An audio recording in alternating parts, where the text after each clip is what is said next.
Olá, pessoal. Bom, no vídeo de hoje a gente vai comentar uma questão da prova do Exame de Suficiência da primeira versão de 2023, e aí eu quero deixar alguns avisos rapidinhos aqui. Na descrição do vídeo você consegue baixar essa prova completamente gratuita para você baixar então a prova com o gabarito definitivo. Então eu sempre oriento que vocês resolvam a prova antes de vir aqui assistir os vídeos, tá? Eu vou deixar no link também o link para você adquirir o nosso e-book da prova comentada. Então, a prova comentada, ela ficou aí com um total de 77 páginas e você pode adquirir o e-book nesse mesmo link que eu vou deixar aqui na descrição do vídeo.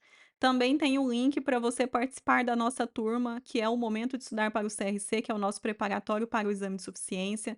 Então, nele você vai estudar com a gente por um período de 1 ano. Independente se você vai prestar a prova agora ou não, você continua, né, mesmo sendo aprovado, você continua estudando com a gente. E eu vou deixar aqui também o link para você participar da nossa turma de 30 dias. Então essa turma de 30 dias é especificamente para a gente fazer a revisão dos principais pontos agora para esse próximo exame de suficiência. Não sei quando você vai estar assistindo esse vídeo, mas se você estiver assistindo nesse momento que eu estou, disponibilizando agora, né, o vídeo, a turma vai estar com matrículas abertas e eu quero muito que você venha estudar com a gente nesse período de 30 dias para a gente fazer uma revisão final e você sair desses 30 dias aprovada no exame de suficiência, tá? Então agora a gente vai comentar a nossa questão de hoje. Curta o vídeo, se inscreva no canal, ative as notificações e eu também estou contando com você para que você compartilhe esse vídeo com seus amigos que estão estudando para o exame de suficiência e tragam eles aqui para a gente fazer uma revisão completa juntos, tá bom? Vamos aí à nossa questão de hoje. Questão 22. A Constituição Federal, nos artigos 157, inciso 1 e 158, inciso 1, determina que pertencem aos estados, Distrito Federal e aos municípios o imposto de renda e os proventos de qualquer natureza, incidentes na fonte, pagos por eles, por suas autarquias e pelas fundações que instituírem e mantiverem. Desse modo, a contabilidade espelha o fato efetivamente ocorrido. Mesmo correspondendo à arrecadação de um tributo de competência da União, tais recursos não pertencem a ela. Considere a incidência do imposto de renda retido na fonte no montante de R$ 50.000 na folha de pagamento dos servidores públicos municipais, referente à competência de janeiro de 2023. O valor do referido imposto deverá ser contabilizado no município como, letra A, receitas correntes de impostos, B, receitas de capital de impostos, C, receitas correntes de transferências da União, D, receitas de capital de transferência da União. Bom, essa é uma questão, então, que ela é de contabilidade pública. E aí, para a gente resolver a questão, a gente precisa, então, aqui, o que ele está pedindo é como que a gente vai contabilizar esse valor que foi recebido aqui, considere a incidência do imposto de renda retido da fonte de 50.000 na folha de pagamento referente à competência. O valor do referido imposto será contabilizado, então a gente tem que contabilizar o imposto de renda da folha de pagamento do mês de janeiro de 2023. E aí a gente vai classificar ele então, ele vai ser uma receita corrente de impostos, uma receita de capital de impostos, uma receita corrente de transferência da União ou uma receita de capital de transferência da União. Primeiro passo aqui vai ser identificar se a receita, se ela é corrente ou se ela é de capital, né? Porque as outras opções aqui estão girando em torno disso. Depois que a gente identificar se ela é corrente ou de capital, a gente vai ver então se ela é de impostos ou de transferência da União. E aí, quando a gente fala de contabilidade aplicada ao setor público, o nosso principal, eh, lógico que a gente tem outras fontes, mas uma das fontes mais importantes é o Manual de Contabilidade Pública. Agora, nesse momento que eu estou, então, gravando o vídeo, ele está na 9ª edição, e você consegue baixar esse manual gratuitamente lá no site do Sistema Tributário Nacional, no STN. Deixa eu até conferir aqui para vocês, quer ver? E aí a gente chama ele de MCASP, tá? 9ª edição. Você vai sempre lá no site do Tesouro. Então, não, então eu falei errado. Aqui ele tá no site do Tesouro, tá? Não é do STN, é do Tesouro mesmo. e aí você consegue baixar ele. Então, o link aqui tá cdn.tesouro.gov.br, mas se você jogar no Google MCASP, já vai aparecer para você qual é a edição mais recente e você já consegue. Então, eu vou até apagar aqui. Não é no STN, é no site do Tesouro mesmo.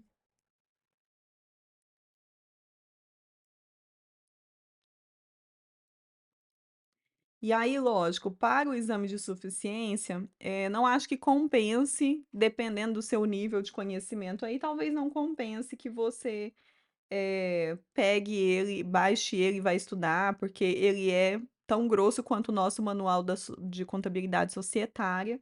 Ele tem lá as suas. Ai, eu saí da página, olha. Ele tem lá umas 500, 600 páginas, então, assim, dependendo do momento que você tiver aí da sua vida, não compensa, você pegar ele para poder fazer esse estudo, né, de cabo a rabo, vamos assim dizer. Mas ele é muito interessante para você estudar contabilidade pública, principalmente se você estiver prestando concursos, tá?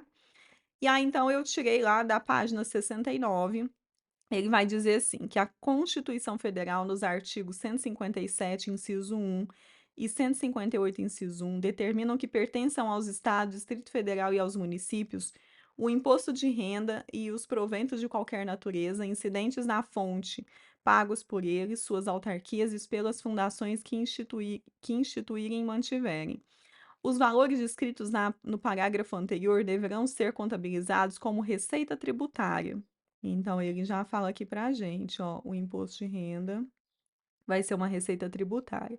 Para isso, utiliza-se na natureza da receita, então tem o código da natureza, que é o imposto de renda, imposto sobre a renda retido na fonte de trabalho. Então, essa é a conta que a gente vai utilizar. Ficou péssimo, né, gente? Deixa eu apagar aqui.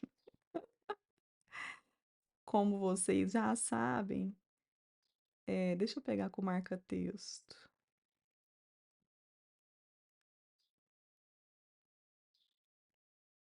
Ó, ficou muito melhor. Desse modo, a contabilidade espelha o fato efetivamente ocorrido, mesmo correspondendo à arrecadação de um tributo de competência da União. Tais recursos não transitam por ela, ficando diretamente com o ente arrecadador. Desse modo, não há que se falar em registro de uma receita de transferência nos estados, DF ou municípios, uma vez que não ocorre a efetiva transferência do valor pela União. Então, o que que a gente entende aqui? Que no caso dos servidores, então, por exemplo, né, na contabilidade normal, a contabilização é um pouco diferente, porque quando você tem uma empresa privada, ela faz o recolhimento, então ela faz a retenção do imposto de renda dos funcionários, quando é cabível, né, em cada situação, dependendo da tabela, enfim, e ela repassa aos órgãos públicos. Então, ela vai lá, paga a guia, repassou para o governo. Falando muito geralzão assim, né. Aqui no caso para o serviço público é diferente, então o que que ela faz? Então, quando é os servidores, então, do estado, do Distrito Federal e dos municípios, é o contrário. Esse valor que é retido vai ficar dentro da própria instituição, e aí eles falam aqui, né, aqui, nas suas autarquias ou pelas fundações que instituíram ou mantiverem. Então, esse imposto de renda fica na própria instituição e ela vai contabilizar lá como imposto de renda retido na fonte, continua sendo retido na fonte, só que ele não há um repasse, não vai ser repassado para os órgãos públicos, por quê? Porque já está dentro do órgão, né? Então, é isso. Então ele fala, né, que a contabilidade espelha o fato efetivamente ocorrido, mesmo correspondendo à arrecadação de um tributo de competência da União. Tais recursos não transitam por ela, ficando diretamente com o ente arrecadador. Então vai ficar aqui, ó, ficando diretamente com o ente arrecadador. E aí fica sendo a mesma coisa, tá? Então tudo é registrado, tudo é contabilizado. O governo federal, no caso, né, que vai fazer a gestão do imposto de renda, ele recebe essa informação, só que o valor não vai para ele, vai ficar ali. E ele já sabe disso, tá? Então Não fiquem achando, inclusive quando vem no nosso contra-cheque, o contra-cheque vem a mesma coisa, retido na fonte do mesmo jeito, assim como acontece com o contra-cheque de uma pessoa que trabalha para iniciativa privada, tá, então não tem diferença.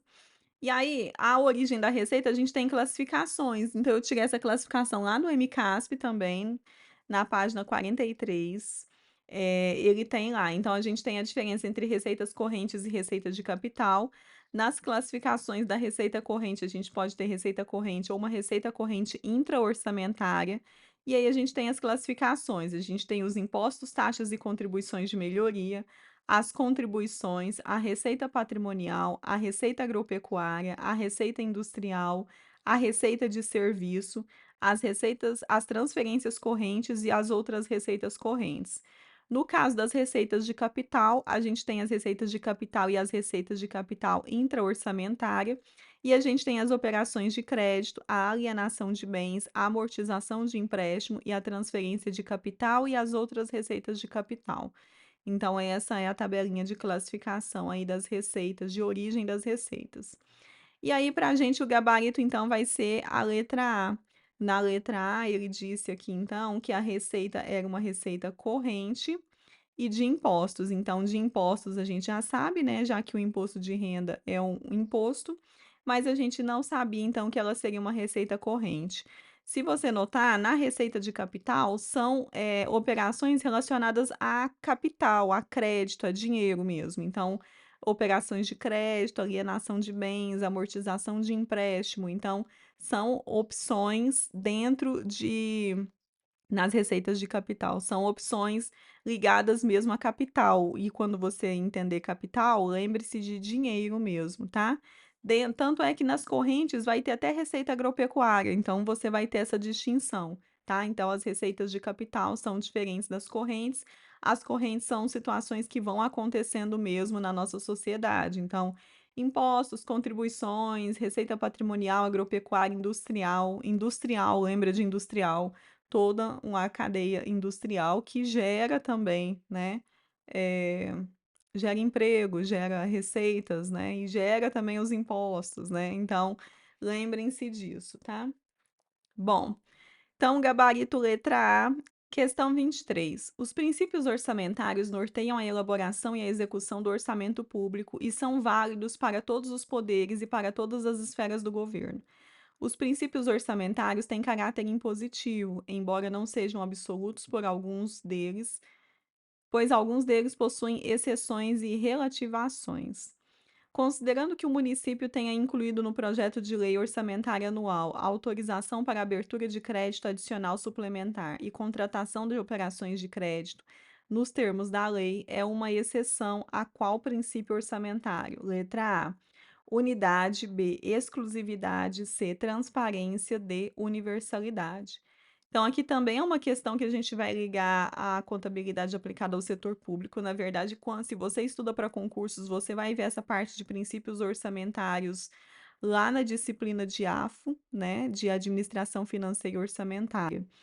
E aí, a gente tem os princípios orçamentários. E aí, o que que a questão está pedindo? Então, ela está pedindo aqui, em relação, então, à autorização de abertura de crédito adicional suplementar e à contratação de operação de crédito. Então, deixa eu colocar aqui.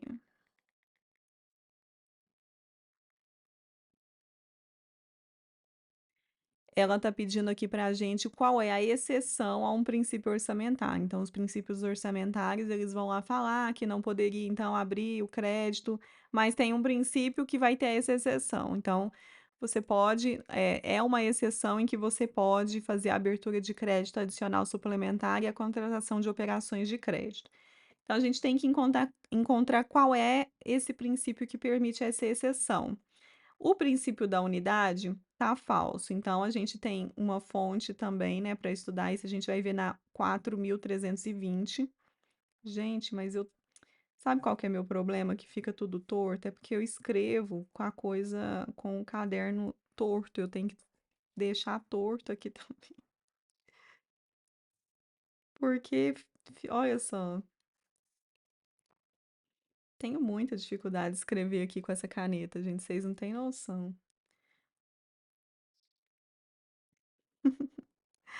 Então aí, na Lei 4.320, a gente tem lá a gente vai falar, sobre os princípios orçamentários também, estão descritos lá na lei, então a gente vai ter uma fonte também de estudo para a contabilidade aplicada ao setor público e para a administração financeira e orçamentária, tá? Então ele fala lá que previsto de forma expressa pelo caput do artigo 2º da Lei 4.320, determina a existência de um orçamento único. Então, o princípio da unidade determina a existência de um orçamento único para cada um dos entes federados, União, Estados, Distrito Federal e municípios, com a finalidade de se evitarem múltiplos orçamentos paralelos dentro da mesma pessoa política. Dessa forma, todas as receitas previstas e despesas fixadas em cada exercício financeiro devem integrar um único documento legal para cada esfera federativa, a Lei Orçamentária Anual. Então, a letra A está falso. A letra B é o princípio da exclusividade. E é justamente ele, tá? Ele tá também lá no artigo 165, no parágrafo 8º da nossa Constituição Federal, e ele estabelece que a LOA não conterá dispositivo estranho à previsão de receitas e à fixação de despesas. Ressalva-se dessa proibição a autorização para abertura de crédito suplementar e a contratação de operações de crédito nos termos da lei. Então, esse ressalva-se aqui é a nossa exceção, tá? Então, a letra B é o gabarito da questão. C, o princípio da transparência. O princípio da transparência está na LRF, no artigo 48, 48A e 49. E ele fala, então, que determina que o governo, por exemplo, divulgar o orçamento público de forma ampla à sociedade, publicar o relatório sobre a execução orçamentária e a gestão fiscal, disponibilizar para qualquer pessoa informações sobre a arrecadação da receita e a execução da despesa. Na letra D, é o princípio da universalidade, também está na Lei 4.320, no artigo 2º, e está também lá na nossa Constituição, no parágrafo, no artigo 165, parágrafo 5º, e ele vai determinar, então, que a LOA, a lei orçamentária anual de cada ente federado, deverá conter todas as receitas e despesas de todos os poderes, órgãos, entidades, fundos e fundações instituídas e mantidas pelo poder público. Com isso, a gente tem, então, o gabarito letra B de bola. E aí, eu vou considerar que essa questão seja uma questão um pouco mais difícil, tá? Porque a gente não tem caído sobre isso. Talvez se você estude para concursos, seria normal cair essa questão, questões até muito mais difíceis, vamos assim dizer, do que essa. Mas para o exame de suficiência, eu vou dizer aqui que é uma novidade cair princípios orçamentários na disciplina de contabilidade aplicada ao setor público, tá? Mas isso não quer dizer que não estava na ementa, tá? Dentro, porque lá, como ele fala sobre contabilidade aplicada ao setor público, caberia todos esses assuntos, mas é que realmente não vem sendo cobrado. Então, ficamos aí com o gabarito letra B de bola. Questão 24. A demonstração das variações patrimoniais evidenciará as alterações verificadas no patrimônio resultantes ou independentes de execução orçamentária e indicará o resultado patrimonial do exercício. O resultado patrimonial do período é apurado pela DVP, que é a demonstração das variações patrimoniais, pelo confronto entre as variações patrimoniais quantitativas, aumentativas e diminutivas. O valor apurado passa a compor o saldo patrimonial do balanço patrimonial do exercício. Considere a situação hipotética das variações patrimoniais ocorridas no exercício financeiro de 2022 em um determinado município. Então, nós temos uma tabela com duas colunas. Da primeira coluna, nós temos situações, na segunda, valores em real. Então, primeiro aí, valor recebido de impostos e taxas, R$ 60. Incorporações de passivos, R$ 5. Uso de bens, serviços e consumo de capital fixo, R$ 5. Transferências recebidas de convênios, R$ 20. Reavaliação e ganhos de ativos, R$ 4. Transferências concedidas a instituições, R$ 10. Remuneração de pessoal e encargos, R$ 40. Benefícios previdenciários e assistenciais, R$ 20. Resultado positivo da equivalência patrimonial, R$ 10. Juros auferidos, R$ 6. Considerando unicamente as informações disponibilizadas, o resultado patrimonial do município será: letra A, nulo, R$ 0, B, R$ 10, C, R$ 20, D, R$ 30. Bom, então ele quer aqui o resultado patrimonial do município baseado na tabela que ele deu para a gente aqui das informações. E aí, eu vou então colocar aqui para vocês, porque também não é costume cair, então a parte de contabilidade pública da prova do exame de suficiência, ela deu uma modificada nessa exata prova. Então vamos ver como que vai acontecer na próxima prova, se vai manter o padrão anterior ou se a gente vai continuar com essas mudanças. E aí eu já vejo a necessidade de a gente fazer algumas alterações nas nossas aulas de contabilidade pública. Lá no momento de estudar para o CRC, a gente vai ter essas mudanças. Mas aí vamos lá então, a demonstração das variações patrimoniais, a gente vai ter que separar então, quais são as variações patrimoniais aumentativas e quais são as variações patrimoniais diminutivas. Então, tá aqui as diminutivas e as aumentativas. É muito, muito semelhante com a nossa demonstração do resultado do exercício. Você vai pensar o que que realmente vai trazer um aumento das variações patrimoniais, então o que que vai aumentar o nosso patrimônio e o que vai consumir, diminuir o nosso patrimônio.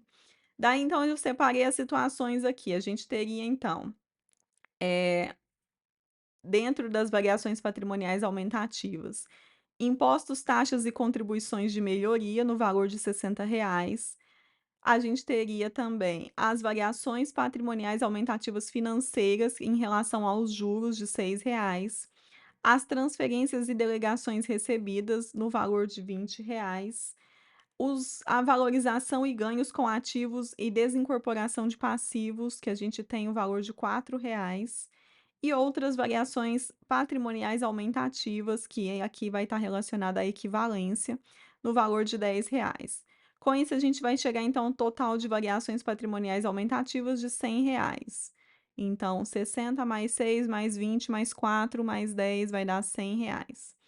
Nas variações patrimoniais diminutivas, a gente teria lá R$ 40 com pessoal e encargos, benefícios previdenciários e assistenciais de R$ 20, o uso de bens, serviços e consumo de capital fixo de R$ 5, as transferências e delegações concedidas de R$ 10 e a desvalorização e perdas de ativos e incorporação de passivos de R$ 5.